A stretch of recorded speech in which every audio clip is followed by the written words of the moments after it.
పోలవరం జిల్లా రంపచోడవరం నియోజకవర్గం గంగవరంలో స్వర్గీయ మాజీ సర్పంచ్ కలుముల కామరాజు జ్ఞాపకార్థం ఆయన కుమారుల ఆధ్వర్యంలో ఏర్పాటు చేసిన క్రికెట్ టోర్నమెంట్ను SC ST commission chairman Chola Bojji Reddy ఘనంగా ప్రారంభించారు. ఈ సందర్భంగా ఆయన మాట్లాడుతూ గిరిజనుల అభ్యున్నత కోసం కామరాజు చేసిన సేవలను గుర్తు చేశారు. ముఖ్యంగా గిరిజన విద్యార్థుల కోసం పాఠశాల నిర్మాణానికి భూమి దానం చేసిన దాతగా ఆయనను కొనియాడారు. ఆయన ఆశయాలను కొనసాగిస్తూ కుమారులు క్రీడా పోటీలు నిర్వహించి గిరిజన యువతను ప్రోత్సహించడం అభినందనీయమన్నారు.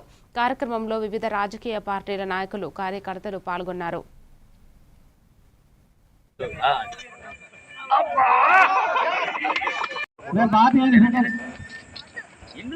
ఈ కార్యక్రమాన్ని విజయవంతం చేసిన అతిథులకు, ముఖ్య అతిథులకు, ప్రత్యేక ఆహ్వానితులందరికీ కూడా ప్రత్యేక ధన్యవాదాలు తెలియజేసుకుంటున్నాం.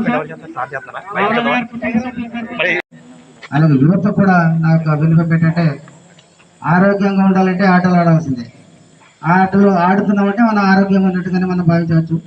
అలాగే మీ తరంతో పాటు మీ తర్వాత తరాన్ని కూడా ఈ వేదిక మీద ఈ గ్రౌండ్లో ఆట ఆడే విధంగా ప్రయత్నం చేసి మీ తర్వాత తరాన్ని కూడా మీరు ఈ క్రికెట్ కానీ, వాలీబాల్ కానీ, కబడ్డీ కానీ, మన దేశీయ ఆటలు ఉన్నాయి, అవి కూడా ఆడించి ఈ గ్రౌండ్కి అంకితం చేస్తారని తెలియజేస్తున్నాను.